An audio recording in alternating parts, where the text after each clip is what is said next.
Hello guys, welcome. This is Fleet Admiral Lewis of the 81st Fleet, and this is our fleet meeting. It's sort of a 3-yearly fleet meeting, this one, because we're about into its 3rd year of Star Trek STO. We're just going to discuss a few things that have cropped up over the last couple of weeks, especially some that's cropped up today. In attendance we have 2nd Fleet Admiral Fairley, Vice Admiral PMed, Duty Admirals Kino, AJ, Amanda and Jay Kirk, all in attendance. Corey unfortunately can't be here because he's a total douchebag, and we'll be all giving him plenty of abuse on that, and that's now, you know, out there for the whole world to hear. I believe he's watching because somebody has just come as being on air in the little top corner there. So yes, Corey, you are a douchebag. So basically what happened today, I just to clear up a little confusion earlier, the guy Tom that I posted was not the same guy that Fairley kicked. I'll sit back down. Was not the same guy Fairley kicked. And it was me that promoted him to commander, just in case you were questioning about that, Fairley, because we were unclear as to whether or not you were asking about him or the guy you kicked.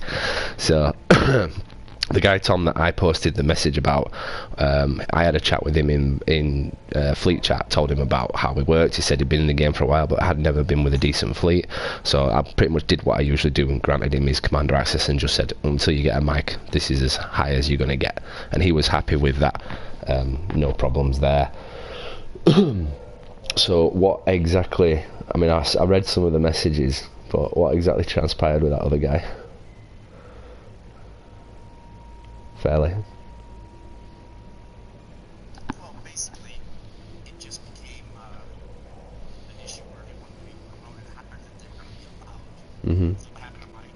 So when I got a couple emails from him about, well, what if I'm handicapped? What if I'm poor or unemployed? I said that there's nothing I can do about that. If you don't have a mic, you can't explain the higher aspects of the game. Paragraph of text, it takes way too much information to try to type it out. Yeah. Which, yeah. They got kind of upset, and then I just told them, I said, if you're going to keep being like this, you're going to have to go. So he just kept on it, so I let him know you can either leave or I'll boot you. So.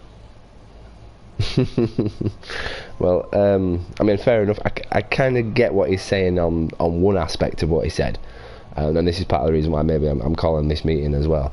Yeah, if somebody's deaf, then obviously we'd need them to let us know that that's the reason why there's no point in them having a mic, and then obviously a special dispensation could be made for that person. You know, obviously we're not going to not allow someone promotion just because of a disability. That'd be unfair. But if it's just a genuine case of because you're on benefits because you don't work, then, you know, go get a job. You've got a PlayStation 4. I'm pretty sure you can find a mic from somewhere, or somebody who's going to buy you one as a birthday present or whatever. But, you know, personal circumstances aside, this is a social fleet, and that's what we've sort of promoted over the last 2 years, is that we want more social than anything else. So basically what I wanted to do first was just have a vote, and if anybody thinks we need to change that aspect, and I'll maybe allow promotions past commander for people that don't use mics. So, and also, you know, if you have a thought on that before you cast your vote, now's your time to sort of say maybe the reason why you vote in that way.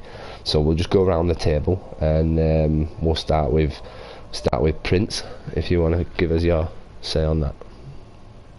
Skip me and come back to me. I'm looking something up real fast. No problem. We'll go on then, Fairley. We'll start with you. Yeah, my vote's going to be, if they don't have a mic, they can stay commander, but they don't need to have access to anything aside from that, and they're not going to be social enough through the chat party to team up and be able to work missions with us that way, so I say no higher than commander. Okay. AJ? I actually agree with Fairley. There's no point if we can't talk to them. Because, I mean, like the incident we had, I mean, it's a paragraph and a half just to explain something. We ain't got time for that. We gotta move. Yeah. So. Okay. Kino? Well, as we all know that this game is a very social game, yes, you do have to communicate. In fact, even in the elite missions, you do have to have conversations. Like, we set up a game plan, mid-mission things happen, we have to reroute ships. Yes, I agree that you do need to talk to somebody, but I also agree with the fact that if somebody's death, special dispensation should be allotted, but that would be for that player only. But we can't just sit here and go, you can't join us in an elite mission because you can't hear, but because of that. Like I said, to me, I agree with both your guys' comments. Yes, you need to have a microphone because most PlayStations, when you buy them, they come with a little microphone that connects to your controller. Yes, we are on a PS4, guys, or, you know, as we all said, PlayStation. They come with a little earbud that gives you a game mic at the very beginning of your thing, so it's awesome. Yes, you definitely should be able to get a new one. But I agree, no higher than commander unless that person is proven to be deaf. I am a partially deaf player myself, so I do kind of see both sides of the coin here. So my vote is yes, I agree with commander unless the person is proven to be. Okay. So PMed, we'll come back to you. I'm in 100% agreement. Well, we'll say 90% agreement with Fairley in a way. As far as commander, where I differ is that I would not be opposed, instead of making it commander, to making it a captain rank. My reasoning behind that is, number one, the only difference between commander and captain rank is the use of the fleet email, fleet officer chat, and the ability to invite to a fleet. Fleet officer chat we don't use. I think the fleet email is good, as long as people don't spam it. I think it can be used fleet wide for people who's wanting to post messages to the entire fleet. And if I'm not mistaken, I think you're limited to one per day. Mm-hmm.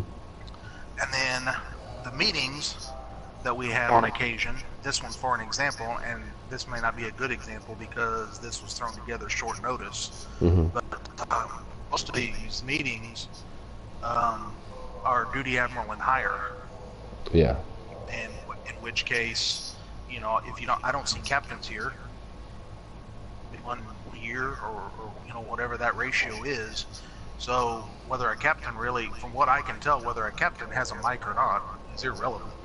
Yeah. Just based on what they're available to do within the fleet, and then the meetings that they attend that utilize the use of a microphone.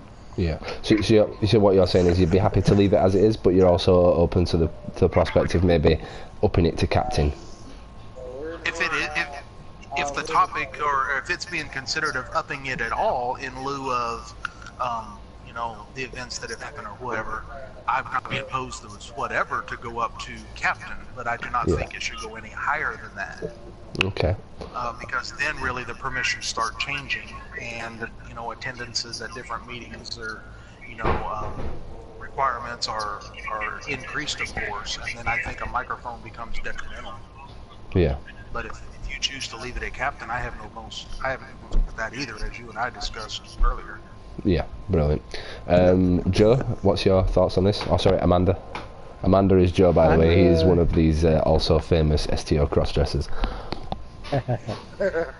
I'm also kind of in agreement with PMed. You know, to be able to give them the ability to bring in new people as a captain level, as the highest level, and you know, under special circumstances. Everybody else is, you know, commander or less. We like to get new people in, and we want them to get them on mic. You know, so I think that's requirements when we're bringing people in, just saying, hey, you know, we'd like to get you on mic. Can you get on mic? Yeah. And you know, that's the whole purpose. Okay. All right. That's great. And finally, Kirk, have you got anything you'd like to add on that? Yeah, I'm in agreement with the majority that this has been working well for you guys for 3 years without any problem. Only problem with trying to make exceptions to the rule is that you can't verify what these people are telling you. It may be verifiable, it may be not, but if they can't communicate with the rest of the group, I would leave it as you have it now. It should be more than sufficient. You may put a little notation into your box that describes what you're all about, that they won't go any higher than commander because of those reasons, that you have to have communication skills, and just throw a little blurb in there so they see it before they even try to join. This is the way we are, you have to have communication. If you don't have the commo, you can't go any further than this. And it's right there in black and white when they even apply to join. Yeah. But I have no problem keeping them right where they are right now because it's worked for you for 3 years. Why tamper with something that's not broken? Yeah. Well, I suppose, I mean, that's the way I'm also in agreement with everybody else. I do like, I think the idea of maybe opening it up to captains is something we could look at a later date if this sort of thing continues to be a constant problem. But what for now, I think what we could just do is just stress the whole, like, get that sort of written on the fleet information page that, you know, progression past commander rank will require a mic for such and such reasons. Maybe put a post about it on the community, and I'll update the fleet information video and maybe have a little bit of or the next training video I do, I'll maybe just have a little section about that particular thing with a few guys. Something I'd like to bring up in that respect, you know, number one, if somebody's asking for a promotion, I kind of like to know why. What are they wanting to gain? Is it just a pat themselves on the back type thing, you know, where they can say, hey, I'm a captain in this fleet, you know, or are they looking to accept more responsibility? Exactly. Yeah. To do more promotion and so on and so forth. The other thing I want to bring up is you know, if you promote everybody who just wants a promotion, eventually you're going to get to the point where you have too many people that have enough Indians. Yeah. Yeah, you don't want to. You don't want to fleet full of leaders. We're going to reach a point to where, you know, we've said we want X amount of duty admirals, and it's based on our fleet size, and we've achieved that amount. Yeah. And until somebody steps down or leaves, you could have 300 people that want promoted to that. I'm sorry, we just don't have a place for you. Put you on the list. Yeah, I agree. I mean, the whole point of the rank system was that if you want to just be a standard steady, not really do anything but play, and maybe not even mix into teams all that often, then commander is where you're going to stay. If you want to be in the teams, very social and active and running all the time, then captain rank's probably the best rank for you. And then if you want genuine responsibility within the fleet, duty admiral and higher. And that's it. So if somebody's saying they want promotion solely for my own, you know, self-gratification and nothing to really do with that, wanting to help, then no, the answer is no, you're not going to get your promotion, full stop. You'll stay as commander, whether you've got a mic or not. You'll stay as commander, you know what I mean? But okay, I mean, if everyone's happy with that, so I just wanted to do a couple of announcements. Firstly, I don't know if you all noticed, but right now if you go into the fleet roster, you'll see, especially sort by rank, you'll see that Fairley has been given the provisional fleet admiral spot. I've finally decided to share leadership with somebody again, because obviously access to the money is something that can now happen throughout both time zones. So if a set of cheap keys go on, Fairley can just go and grab them. You don't have to wait for me, and then we don't miss that opportunity to make some energy credits for the fleet. And also, you know, I trust the guy, so I'm not gonna be the sort of person that's never going to trust anybody again just because somebody tried to steal this from me once. Fairley was the guy who helped me get it back, and I don't think he'd be up for trying to do what Kane did to me. Furthermore to that, if for whatever reason, and this is what I want as a promise from everybody else who's sat around this table other than me and Fairley, is that if either one of us do try to arrange a cull or a coup against the other person, then I would want everybody here to just do their best to destroy and disband the 81st around whichever one of us was asshole enough to try and do that to the other. So if we all agreed on that, thank you. So if we're all agreed on that, if me and Fairley try to hamstring each other, then every duty admiral, vice admiral and lower will destroy the 81st fleet for us two being a set of pricks. I think if coup happened another time in this fleet would end up destroying itself. But I'm gonna tell you right now, as being a member of the 81st since its very, very first year, like pretty much day one, I'm not gonna let either of the two of you run. I appreciate that. P-Med, are you happy with that? To be honest with you, I don't think anybody. Yes. I don't think anybody here at this table would do what that our former fleet mate did. But I think everybody here at this table wanted this fleet to stay, stay thriving and stay moving forward. So, Lewis, I understand why you did with Fairley. That's cool. That's awesome. I trust him as well. But like I said, if either two take this fleet down the wrong road, you're going to hear about it. Yeah. Well, I appreciate that. P-Med, are you okay with that? Would you be more than happy to lead the tearing down of the 81st should me and Fairley decide to fall out? I don't know that I would necessarily go as far as to say lead the tearing down, but I'm kind of in the same opinion as Keno. I've not been here nearly as long as he has, but if I see something going awry, you're going to hear about it. Yeah, well, that's cool. And I'll do what I can to put whoever back on the the path of the straight and narrow and pull your head out of your ass. Well, like I say, I don't ever believe it's going to be an issue. Me and Fairley are solid, and we have been for since the day we first got into a chat, and I'm sure we're both going to lead the fleet in the right direction from here on out. I do want to say that this has been in place for a couple of days now, and I have not specifically said this, but congratulations, Fairley. I think if anyone in this fleet deserves it, it's you. I cannot see anyone in this fleet that has done as much to help it along and help its members and get it to prosper as you have. So it's definitely earned, and congratulations. Agreed. Yeah, fully agree. I mean, I wish I'd be able to get a comment off Corey right now, but the douchebag isn't here, so we don't want to hear his comment. He's trying to get on. He's at home now.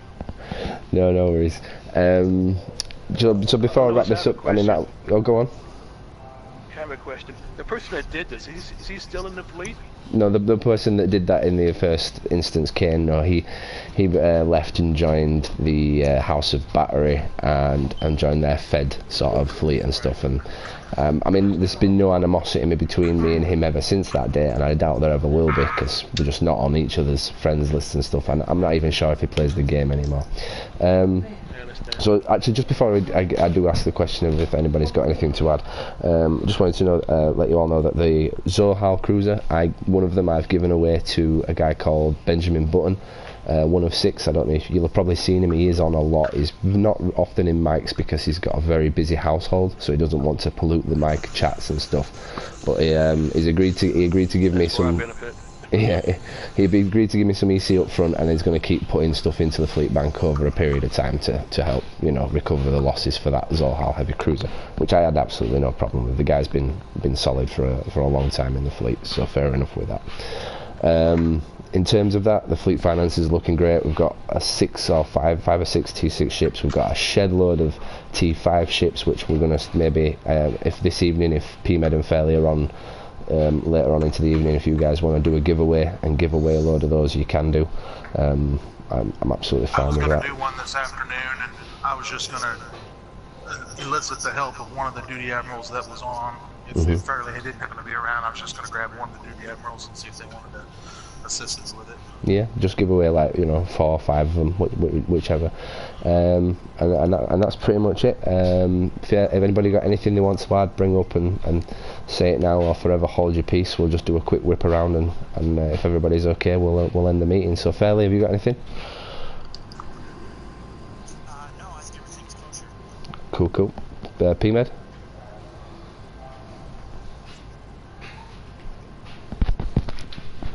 P-Med, are you there? Yeah, I'm here. I'm sorry, I didn't hear you say it was my turn. No, I'm good. You're good.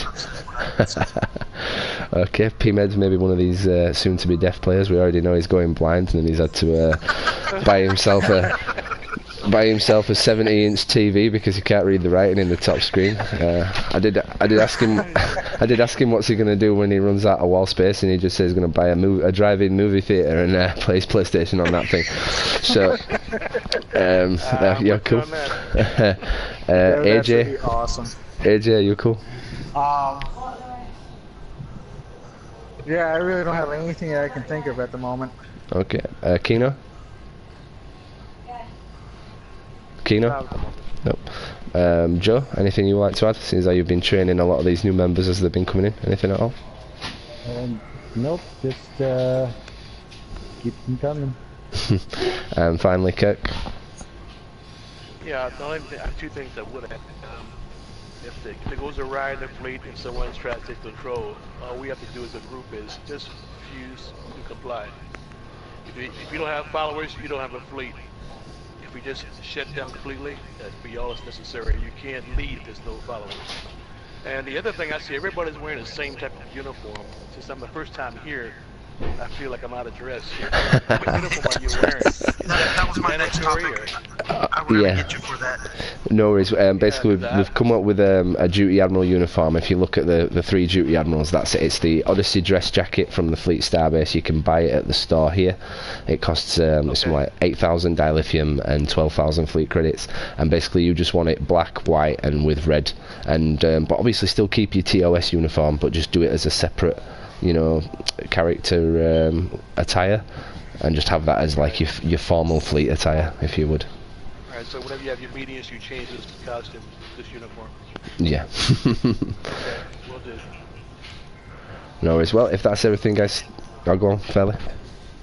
I was gonna say, for Dax as well, congratulations on your promotion to duty admiral. Well, Yeah. thank you, sir. I tuned it on the other day, and there it was. So I appreciate it. Thank you very much. No, definitely somebody else who's earned it not only through contribution but also through longevity. He's been in the fleet since day one with his son Yeah, Angel. original. So yeah, awesome. All right, guys. Well, thanks for turning up, and thank you for tuning in on YouTube. Corey, if you're listening on YouTube, you're a massive douchebag. And please tune in for the next. Please tune in for the next video. I will be coming up with a training video on reputation and specializations. So that'll be probably the next video I do. That'll be in the next couple of days. Thank you very much, and we'll catch you next time.